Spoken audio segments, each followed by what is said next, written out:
It is 5 p.m. on a Tuesday, and you are absolutely exhausted. Your eyes are heavy from the blue light of a dozen browser tabs, your neck is stiff from hours of hunching over a desk, and your brain feels like it has been processed through a paper shredder. You have spent the last 8 hours responding to urgent emails, sitting through 3 different status update meetings, and checking off a dozen minor tasks on your digital to-do list. By any traditional metric of the modern world, you have been incredibly busy. Yet as you look at the sunset, a hollow feeling begins to settle in your chest because you realize that despite all that motion, you haven't actually moved an inch toward your true goals. This is the fundamental tragedy of the modern professional, a state of being I call the busy failure. Most people spend their entire lives spinning their wheels in the mud, mistaking the heat generated by friction for the progress generated by forward momentum. There is a massive, life-altering distinction between motion and action that most people never learn to see. Motion is the act of being busy, attending the meetings, organizing the files, and getting ready to work. Action, however, is the specific behavior that actually moves the needle of your destiny. And the hard truth is that most of us are using our busyness as a shield to protect us from the terrifying difficulty of real, focused action. Busyness is a state of distraction, whereas true productivity is a state of absolute, uncompromising focus. The modern workplace has become a temple dedicated to the god of distraction, where we worship at the altar of the quick check of an inbox and the constant ping of a notification. We have been lied to by a culture that tells us that a 40-hour work week is the standard for success, when in reality, the vast majority of those 40 hours are spent in a state of cognitive rot. We are living through an epidemic of half-hearted work, where we give 30% of our brain to a task while the other 70% is wondering what is happening on social media or worrying about an email that arrived 5 minutes ago. When you work this way, you aren't just being inefficient, you are actually training your brain to lose the ability to concentrate at all. I am here to offer you a different path, a radical departure from the noise of the crowd that I call the 4-hour rule. This rule is built on a single, crystalline premise.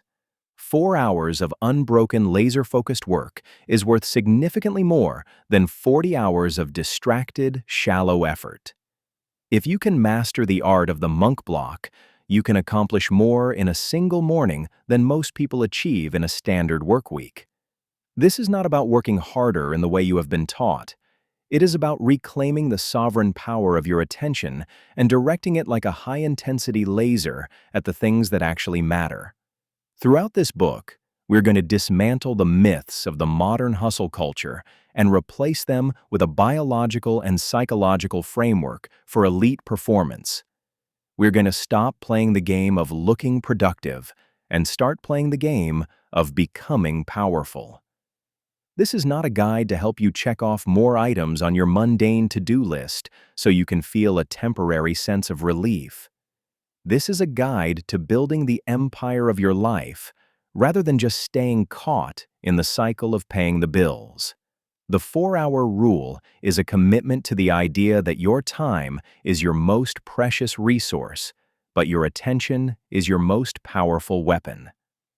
If you are tired of feeling like a spectator in your own career, if you are tired of the constant hum of anxiety that comes from knowing you are capable of more but failing to produce it, then it is time to change the rules of the game. We are going to move beyond the shallow waters of busyness and dive into the deep, quiet depths where real empires are built. The world wants you weak, reactive, and constantly scrolling because a distracted person is easy to sell to and easy to manage. But a person who can hold their focus for 4 hours is a person who can change the world. Let us begin the process of taking back your mind. Chapter 1. The Biology of Focus. To master the 4-hour rule, you must first understand that your brain is not a computer that can run at maximum capacity indefinitely as long as it is plugged into a power source. Instead, you must view your brain as a biological engine, subject to the rigid laws of physiology and the finite depletion of chemical resources. Many people operate under the delusion that they can simply force themselves to do deep, meaningful work for 12 hours straight if they just drink enough caffeine or possess enough willpower. However, the science of neurobiology sets a very clear and uncompromising cap on our cognitive capabilities, and for the vast majority of high-functioning humans, that cap is approximately 4 hours. The reason for this limit is that deep work is metabolically expensive, requiring an immense amount of glucose and neural energy to maintain the state of high-intensity concentration. When you push past this biological threshold, your brain does not simply keep performing at a lower level, it begins to glitch. Your ability to solve complex problems plummets, your creativity evaporates, and you enter a state of diminishing returns where you are essentially just staring at a screen and rearranging the same 3 ideas. Understanding this limit is liberating because it allows you to stop feeling guilty for not being a machine and starts allowing you to optimize for the 4 hours where you actually possess superhuman potential. One of the primary enemies of this biological limit is a phenomenon known as attention residue. Every time you shift your gaze from your primary task to check a text message, glance at an email notification, or scroll through a social media feed for just 30 seconds, you are not actually making a clean break. Research shows that a significant portion of your cognitive resources stays stuck on the previous distraction for up to 20 minutes after you have looked away. This means that if you check your phone once every 15 minutes, your brain is never actually fully present in the work you are doing. You are operating with a self-imposed drop in IQ, trying to build an empire while your mind is cluttered with the digital debris of a dozen different, unrelated conversations. You cannot perform world-class work if your brain is constantly addicted to the cheap thrills of the dopamine trap. We must acknowledge that we are currently living in an era designed to keep us weak, reactive, and dopamine-dependent. Every app on your phone has been engineered by thousands of the world's smartest developers to hijack your primitive brain's reward system, making a red notification bubble feel more urgent than your life's work. This constant drip of cheap dopamine destroys your ability to tolerate the silence and the healthy friction required for deep focus. If your brain is accustomed to being stimulated every 10 seconds by a vertical video feed, the quiet intensity of a 90-minute work block will feel like physical torture.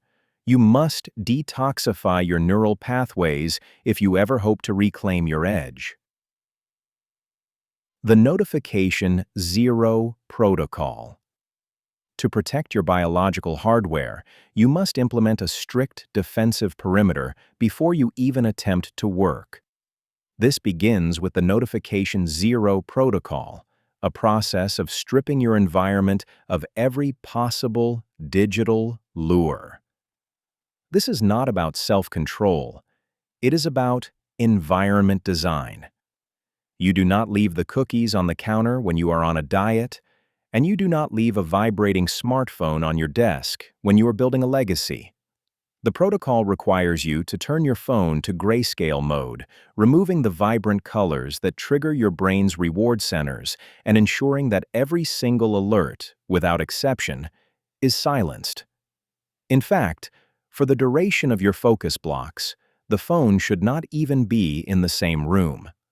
By removing the visual cue of the device, you reduce the cognitive load on your brain, freeing up that energy to be channeled directly into the task at hand. You are essentially clearing the runway so that your mind can finally take flight without the constant interference of the digital world. Remember that focus is a muscle, and like any muscle, it requires both high-intensity strain and dedicated recovery. By respecting the 4-hour limit and eliminating attention residue, you are giving your biology the best possible chance to perform at an elite level. You are moving from a state of constant, shallow agitation into a state of deep, calm, and unstoppable power. Action step: the digital cleanse. Before you move on to the next chapter, I want you to take your phone and disable every notification that isn't a direct phone call from a human being. Switch your screen to black and white. Feel the immediate reduction in the pull that the device has on your attention. This is the first step in reclaiming your biological sovereignty. You are no longer a consumer waiting for a signal. You are a producer preparing for battle. Chapter 2. The Sanctuary. If I were to walk into your workspace right now and take a photograph of your desk, what would that image tell me about the quality of your internal thoughts?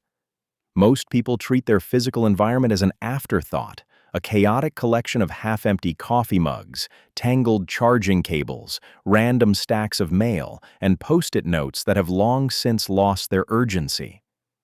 They attempt to perform high-level cognitive maneuvers in the middle of a storage unit, wondering why they feel a constant, nagging sense of low-level anxiety.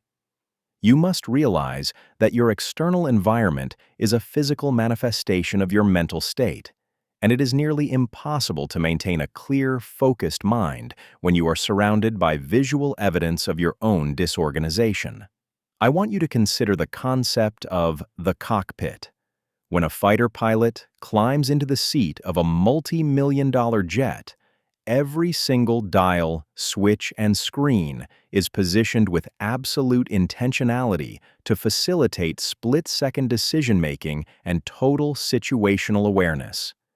There is no clutter in a cockpit. There are no distraction-inducing trinkets or unrelated documents scattered across the controls. The environment is designed for one thing and one thing only: the successful execution of the mission. Your workspace must be viewed through this same lens of high-performance engineering, because if your desk looks more like a junk drawer than a command center, you are effectively sabotaging your ability to enter a flow state before you even begin your work. This leads us to the psychological principle of spatial association, which is the idea that your brain is a highly advanced association machine that constantly links specific physical locations with specific behavioral patterns. If you frequently sit at your desk to scroll through social media, eat your lunch, or watch mindless videos, your brain begins to associate that specific chair and that specific view with relaxation and distraction. Consequently, when you finally try to sit down for a deep work block, your brain is receiving conflicting signals. It doesn't know if it should be preparing for battle or preparing for a dopamine hit. To master the 4-hour rule, you must create a sacred boundary where your work chair is for work and work alone, meaning that if you feel the urge to check your phone or eat a snack, you must physically stand up and move to a different location. Your brain creates a neurological anchor to your furniture. When you sit in this chair, you work, and you do nothing else until the mission is complete. The next layer of creating your sanctuary is the surface rule, which states that every flat surface within your field of vision must be cleared of anything that is not essential to the task at hand. There is a phenomenon known as visual noise, where your brain subconsciously processes every object in its periphery, even if you aren't actively looking at it. That stack of unpaid bills or that half-finished book is essentially a background hum of cognitive load that drains your mental battery throughout the day. By clearing your desk so that only the essentials remain, perhaps just your laptop, a glass of water, and a single notebook, You are creating a visual vacuum that pulls your focus forward into the work rather than scattering it across the room. Empty space is not a waste of room. It is a prerequisite for mental clarity. When you have physical breathing room, your thoughts have the space to expand and connect in ways that are impossible in a cramped and cluttered environment. This is why many of history's greatest thinkers were known for their minimalist studies or their long walks in open nature. They understood that to think big thoughts, you must first remove the small distractions that tether your mind to the mundane. Your environment should feel like a laboratory or a temple, a place where the trivialities of the world are barred from entry so that the real work can commence without interruption. The trash bag sweep. To transform your current space into a true sanctuary, I want you to perform what I call the trash bag sweep. This is not a gentle organizing session where you move piles of paper from one side of the desk to the other. This is a radical clearing of the slate. You take a large bag and you physically remove every single item from your desk that does not directly contribute to your primary 4 hours of work. If you haven't used an object in the last 48 hours, it does not belong in your cockpit. You can place these items in a drawer or another room, but they must be removed from your immediate visual field. Once the surfaces are clear, you must address the background hum of your wider environment. Close the door to your office, and if you cannot close the door, use noise-canceling headphones to create an auditory wall between you and the world. Dim the lights if it helps you focus, or ensure you have a single, high-quality light source focused directly on your work. You are trying to create an immersive experience where the physical world fades away, leaving only you and the problem you are trying to solve. When you step into this sanctuary, you should feel a physiological shift, a lowering of your heart rate and a sharpening of your vision, as your body recognizes that it is now time to perform. Do not underestimate the power of this physical ritual. By taking the time to curate your environment, you are sending a powerful signal to your subconscious mind that the work you are about to do is important, that it is serious, and that it deserves your total respect. You are no longer just trying to get some things done in the middle of a mess. You are an elite operator stepping into a precision-engineered environment to execute a high-value objective. Your sanctuary is the foundation upon which your empire will be built, and once you experience the power of working in a cleared space, you will never be able to go back to the chaos of the busy failure again. Chapter 3. The schedule is law. If you want to understand why most people fail to achieve their grandest ambitions, look no further than their relationship with the to-do list. Most people treat their to-do list as a wish list, or, more accurately, a graveyard for good intentions. They write down 20 different tasks, ranging from solve world hunger to buy more milk. And then they spend their entire day cherry-picking the easiest, least important items so they can feel the cheap thrill of crossing something off. By the end of the day, the hardest and most impactful tasks are still sitting there, untouched, mocking them from the bottom of the page. The to-do list is a reactive tool that rewards busyness, but it has no mechanism for enforcing the 4-hour rule. The solution is to abandon the list and embrace time blocking.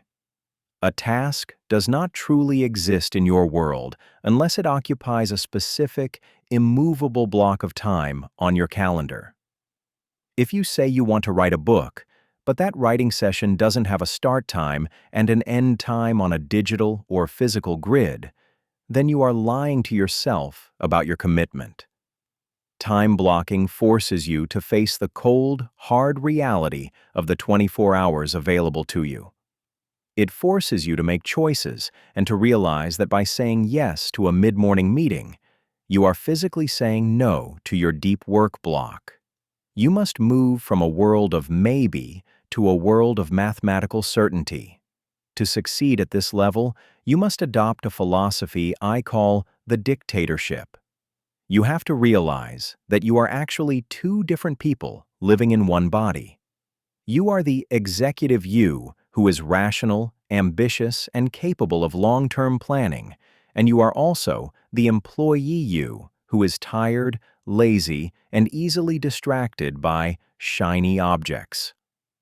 The secret to elite productivity is that the executive sets the schedule during a moment of clarity, and then the employee follows it without having an opinion. You are not a democracy. You do not get to vote at 8 a.m. on whether or not you feel like doing your deep work block. The schedule has already been signed into law by the executive, and the employee's only job is to execute. The moment you ask yourself, "Do I feel like working right now?" you have already lost the battle to your lower self. This brings us to the swallow the frog rule, which is the cornerstone of the 4-hour rule. You must schedule your most difficult, most anxiety-inducing, and most high-value block for the very first part of your day. For most people, their willpower is a finite battery that is at its highest capacity the moment they wake up. If you spend your morning answering emails or doing admin, you are using up your premium mental fuel on low-value tasks. By the time you get to the big project at 2 p.m., your brain is already fogged and your discipline is depleted. If you win the morning by tackling the hardest block first, you win the day. Even if the rest of your afternoon is total chaos, you have already secured your progress toward your empire. However, simply having a schedule is not enough. You need a way to bridge the gap between your normal, distracted state and the state of deep flow. This is where the entry ritual comes into play. You need a specific, repeatable set of triggers that tell your brain, the world is now turning off and the work is beginning. This might involve a very specific sequence: making a cup of black coffee, putting on a specific instrumental playlist that you only listen to during work, and sliding on your noise-canceling headphones.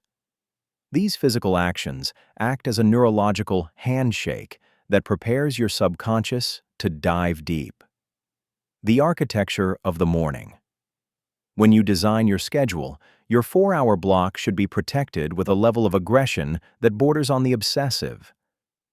You do not check your phone just for a second before you start. You do not look at the news to see what happened overnight. You go from sleep to the ritual to the work. Every piece of external information you let into your brain before your deep work block is a potential seed of distraction that will sprout during your focus time. If you can protect the first 4 hours of your day from the noise of the world, you will find that your output begins to dwarf that of your peers who are spending those same hours reacting to other people's priorities. Remember, a schedule is not a cage. It is a framework for freedom. By deciding exactly when you will work and exactly what you will work on, you eliminate the decision fatigue that kills productivity. You no longer have to waste energy wondering what to do next because the law has already been written. Your job is simply to show up, put the headphones on, and let the rest of the world fade into the background. When the headphones go on, the world turns off, and the empire begins to rise. The entry protocol. Tonight, before you go to sleep, I want you to look at your calendar for tomorrow. Identify your 4-hour block. Give it a name that reflects the mission, such as Project Empire or Deep Focus 1. Ensure it is scheduled for the earliest possible time your lifestyle allows. Prepare your entry ritual items now. Set the coffee maker, lay out your headphones, and clear your desk. When you wake up, you will not think. You will only execute the protocol. Chapter 4. The Monk Block. We have optimized your biology, curated your environment, and established the law of your schedule. Now, we arrive at the core mechanic of the 4-hour rule, the fundamental unit of progress that will build your empire, the monk block. A monk block is a 90-minute unit of absolute, uninterrupted intensity. While the rule itself spans 4 hours, we do not attempt to work for 4 hours straight without a break. Instead, we break the morning into 2 distinct 90-minute blocks, separated by a period of active recovery. These 90 minutes are the most valuable assets you own. In this space, you are not a manager, you are not a communicator, and you are not a consumer. You are a monk, sequestered in a cell of your own making, devoted entirely to the singular task in front of you. To protect the sanctity of these 90 minutes, you must follow the rules of engagement with fanatical discipline. Rule number 1: no standing up. Unless the building is literally on fire, you do not leave your chair. Every time you stand up to get a snack or stretch, you shatter the fragile momentum of your concentration. Rule number 2: no speaking. Silence is the container in which deep thought is formed. Rule number 3: no internet, unless it is strictly, technically required for the specific task at hand. If you are writing, your Wi-Fi should be off. If you are coding, your browser should be locked to documentation only. Finally, rule number 4: attack the task. You do not ease into a monk block. You start with high-velocity action from the very first second the timer begins. It is essential that I prepare you for the psychological reality of this process, because about 45 minutes into your first monk block, something predictable and painful will happen. Your brain, which has been conditioned for years to seek the easy exit of a notification or a new browser tab, will begin to scream. You will feel a physical itch to check your phone. You will suddenly remember an urgent email you forgot to send. You will feel a wave of boredom so intense it feels like physical pain. This is the resistance. This is the moment where most people quit, but for the elite performer, this is the gym for your attention span. If you can push through that 10-minute window of discomfort without breaking focus, you will enter the state of flow where the work becomes effortless and the quality of your output skyrockets. The monk block is the primary unit of your empire. If you can win 2 of these blocks a day, you will outpace the entire world. Once the 90-minute timer expires, you must transition immediately into active recovery. This is where most people make a fatal mistake. They finish a block of hard work and then immediately reward themselves by looking at another screen. They check their emails, look at their texts, or scroll through a feed. This is the equivalent of trying to cool down a car engine by pouring gasoline on it. Your brain needs to reload its cognitive chemicals, and it cannot do that while processing new, high-stimulation information. Instead, you must step away from all technology. Go outside, walk for 10 minutes, stretch your body, or simply stare at a wall. You want to let your thoughts settle so that you can return for the second block with the same intensity as the first. If you find yourself paralyzed by the sheer weight of a 90-minute block, you must employ the just 5 minutes lie. On the days when the resistance is so strong that you can't even imagine starting, you tell yourself that you will only work for 5 minutes, and then you are allowed to quit. This is a strategic deception of your own ego.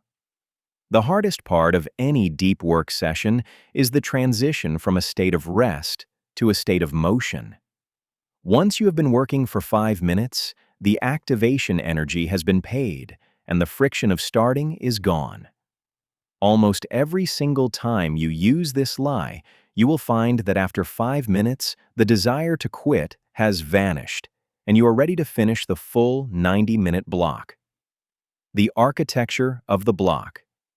Think of your two monk blocks as the twin pillars of your professional life. Between 8 a.m. and 9:30 a.m., you execute block 1. You recover until 10 a.m. Then, from 10 a.m. to 11:30 a.m., you execute block 2.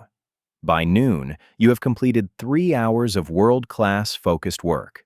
You have done more meaningful thinking than most people do in an entire week of 40 hours.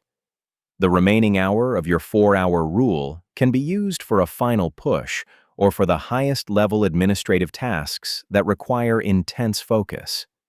This structure ensures that your empire building is never left to chance. It is baked into the very rhythm of your morning. The beauty of the monk block is that it removes the need for motivation. You don't need to feel inspired to work for 90 minutes. You just need to follow the rules of engagement. You don't need to be a genius to make progress. You just need to be a monk who refuses to stand up. Over weeks and months, these blocks compound. Each 90-minute session is a brick in the wall of your legacy. While the rest of the world is busy reacting to the latest trend or the loudest notification, you are quietly, steadily, and aggressively building something that will last. The 90-minute drill. Your task for tomorrow is to execute exactly one monk block. Set a timer for 90 minutes. Choose one single task, the one you have been avoiding the most, and apply the rules of engagement. No standing, no speaking, no internet, and no quitting. When the timer goes off, notice the difference in the quality of your work. You are no longer spinning your wheels. You are finally moving the world. Chapter 5. Protecting the Asset. We have spent the previous chapters discussing the strategies, the environment, and the schedule required to master the 4-hour rule. But all of these techniques are effectively software that you are trying to run on your biological hardware. You can have the most advanced, high-performance productivity software in the world, but if you try to run it on a computer that is overheating, short-circuiting, and filled with dust, the system will eventually crash. In the world of high-performance work, you are the asset. Your brain, your nervous system, and your physical vitality are the only tools that actually matter, and yet, most people treat their hardware with a level of neglect that they would never tolerate for their own smartphones or cars. If you are operating in a state of chronic inflammation, fueled by processed sugars, and deprived of the basic biological requirements for health, you are essentially trying to build an empire while dragging an anchor behind you.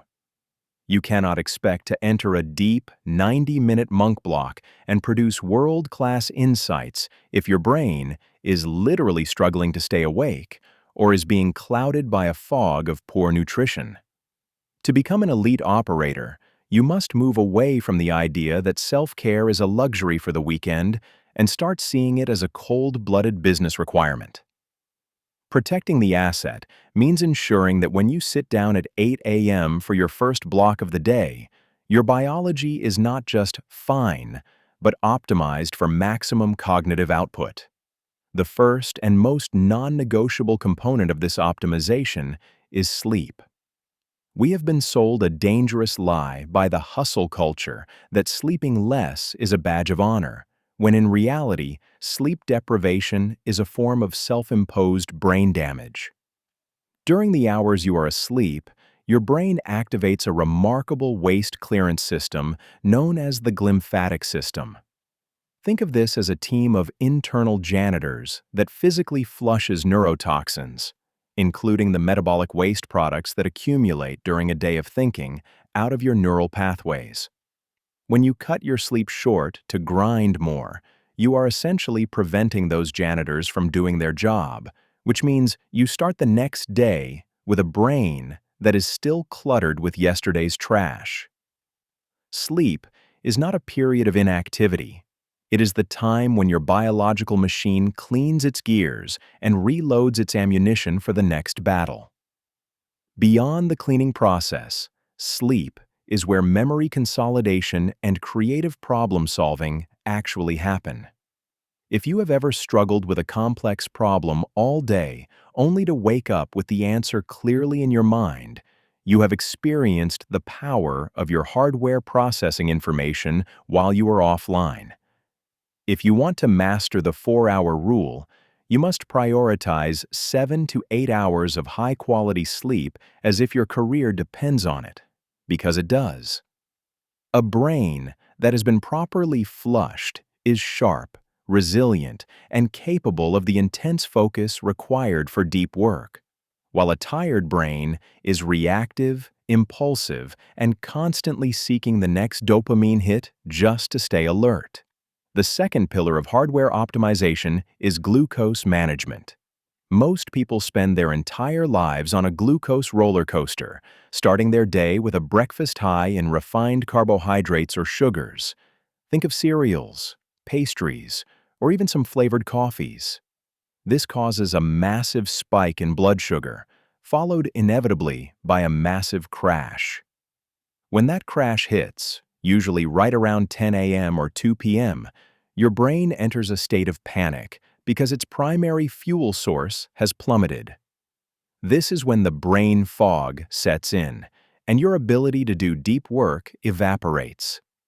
To maintain the flat and stable energy levels required for a 4-hour work session, you should prioritize protein and healthy fats in the morning, which provide a slow, steady burn of energy rather than a volatile explosion and a subsequent collapse. The third, and perhaps simplest way to protect the asset, is hydration. It is a biological fact that your brain is approximately 73% water, and even a minor drop in hydration levels can lead to a significant decline in cognitive performance, memory, and attention span. Most people wake up in a state of mild dehydration after 8 hours of breathing and sweating, yet the first thing they reach for is a cup of coffee, which is a diuretic. This is a recipe for mental stagnation. To counteract this, you should make it a non-negotiable rule to drink 500 milliliters of water immediately upon waking, before you even think about caffeine.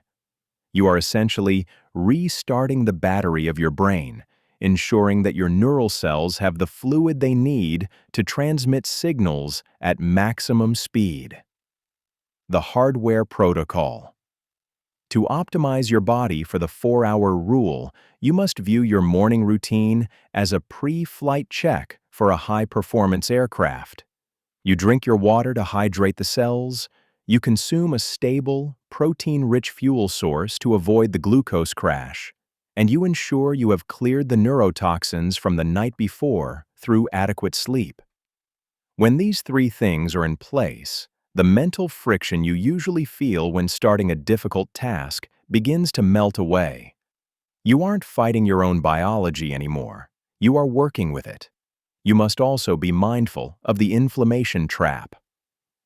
Highly processed foods, excessive caffeine, and constant stress create a state of internal inflammation that acts like static on a radio.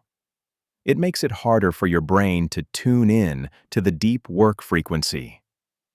Protecting the asset means choosing the higher path, choosing the water over the soda, the protein over the pastry, and the sleep over the late-night scroll. You do these things not because you are trying to be a health influencer, but because you are a professional who understands that your output is directly tied to the health of your hardware. If you take care of the machine will take care of the empire. By the time you sit down in your sanctuary for your first monk block, your body should be a silent, efficient engine. You shouldn't be feeling the rumblings of a hungry stomach, the jitters of too much sugar, or the heavy eyelids of exhaustion. You should feel clear, hydrated, and ready to attack. This is what it means to be a professional. You do not leave your performance to chance. You engineer it from the biological level up. Action step: the morning refuel. Starting tomorrow morning, I want you to place a 500 milliliter bottle of water next to your bed. Drink the entire bottle before your feet even touch the floor. For your first meal, skip the sugar and the bread. Opt for eggs, avocado, or a protein shake. Observe the difference in your energy levels at 11 a.m. You will likely find that the wall you usually hit has vanished, replaced by a steady, calm stream of focus that allows you to finish your second monk block with the same power as your first. Chapter 6. The Extinction Burst. There will come a moment, likely within the first 14 days of implementing the 4-hour rule, where everything feels like it is falling apart. You will wake up, and the sanctuary you built will feel cold and uninviting. Your noise-canceling headphones will feel heavy on your ears, and the task you have scheduled will feel like a mountain you simply cannot climb. This is what I call the danger zone. It is the specific psychological threshold where your old, lazy identity realizes that it is being systematically murdered by your new, disciplined self. Most people interpret this sudden surge of resistance as a sign that the system isn't working or that they aren't cut out for deep work. But the truth is exactly the opposite. The resistance is the strongest right before the breakthrough. In psychology, there is a powerful concept known as the extinction burst.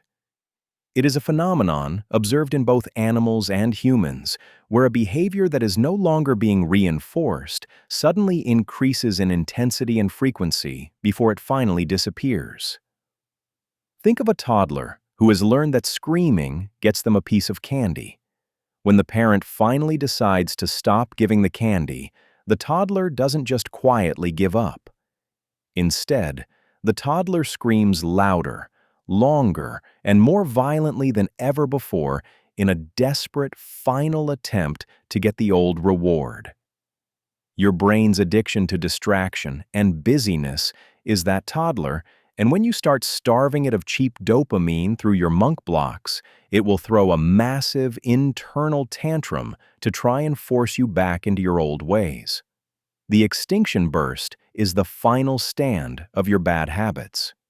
If you can understand that this surge of exhaustion, boredom, and self-doubt is actually a biological signal that your old habits are dying, you can learn to welcome the pain. The struggle you feel during this phase is not a sign of failure. It is the sound of the old version of you being erased. If you can hold the line for just a few more days when the burst hits, you will find that the resistance suddenly collapses and the 4-hour rule becomes your new, default state of being. You are currently in a war of attrition with your own past, and the only way to win is to outlast the burst. The moment you ask yourself, "Do I feel like working today?" you have already handed the keys of your empire back to the person who was failing. This leads us to a fundamental law of elite performance. Negotiation is a loss. The busy failure is constantly in a state of internal debate, asking themselves if they have enough energy, if the weather is right, or if they should perhaps wait until tomorrow when they feel more inspired. The professional, however, knows that the executive you already made the decision when the schedule was set. To negotiate with yourself at 8 a.m. is to admit that your goals are optional. You must stop the inner dialogue entirely. Professionals do not work because they feel like it. They work because it is 8 a.m. and the schedule says it is time to work. By removing the option to negotiate, you preserve your mental energy for the actual task at hand. To survive the extinction burst, you must also undergo a fundamental identity shift. Most people approach self-improvement from a state of deprivation, saying things like, "I can't check my phone," or "I can't take a break yet." This language implies that you are a prisoner being forced to do something against your will. To become a master of focus, you must move from "I can't" to "I don't." You must adopt the identity of someone who simply does not operate in a distracted way. You say, "I don't miss my work blocks," or "I don't respond to emails before noon." This is not a rule you are following. It is a description of who you are. When discipline is an identity rather than a chore, the resistance loses its power to sway you. The professional's creed. When the extinction burst hits and your brain begins to offer you 1,000 rationalizations for why you should quit today, you must return to your core identity. You are an architect of your own future, and architects do not walk away from the foundation just because the weather is gray. You must learn to view the quit moment as the exact point where the real growth happens. Every time you feel like stopping and you choose to stay in the chair for another 20 minutes, you are hardwiring a new level of resilience into your character. You are teaching your brain that its tantrums no longer work and that the executive you is firmly in control. The world is full of people who start things and then quit the moment the extinction burst arrives. They are the people who buy the gym memberships in January and are gone by February. They are the people who start the blog but stop after 3 posts. By understanding the psychology of the final stand, you gain a competitive advantage that most people will never have. You know that the pain is temporary, but the empire you are building is permanent. Stay in the shadow of the struggle long enough, and you will eventually emerge into the light of effortless mastery. Do not be surprised by the resistance. Expect it. Invite it. When the voice in your head tells you that you've done enough for today, recognize it for what it is: the dying gasp of a version of you that is no longer allowed to exist. Smile at the resistance, put your headphones back on, and get back to work. The burst will pass, but the results will stay. Action step. The I don't declaration. Today, I want you to write down 3 I don't statements that define your new identity. For example, I don't check my phone during monk blocks. I don't negotiate with my morning schedule, and I don't let boredom dictate my output. Read these statements every morning before you begin your work. Remind yourself that you are not trying to be productive. You are simply being the person who does these things. The identity shift is the ultimate armor against the psychology of quitting. Conclusion. The reward is more work. We have reached the end of this guide, but the real work is only just beginning.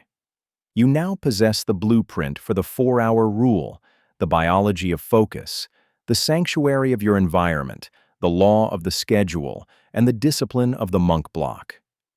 You have the tools to separate yourself from the masses of busy failures and join the ranks of those who actually move the world. However, I must leave you with a final reality check that most books in this genre are too afraid to tell you. There is no finish line where you get to stop and be lazy forever. In the world of elite performance, the prize for winning the regionals is simply the opportunity to play in the nationals. The reward for a successful day of deep work is not a week off. It is the clarity and the momentum to do even better work tomorrow.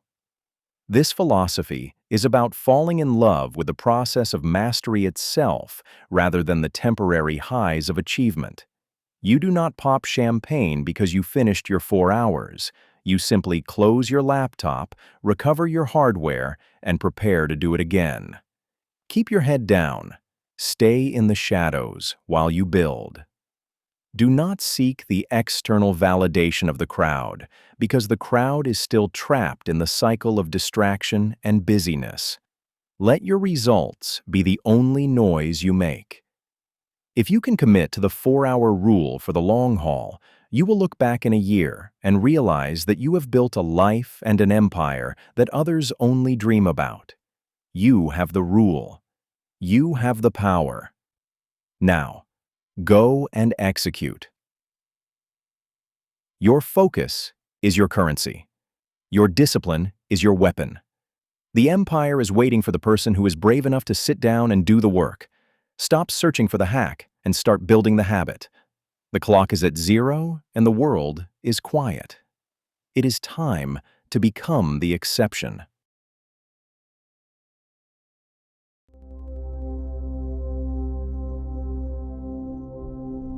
This concludes our journey today.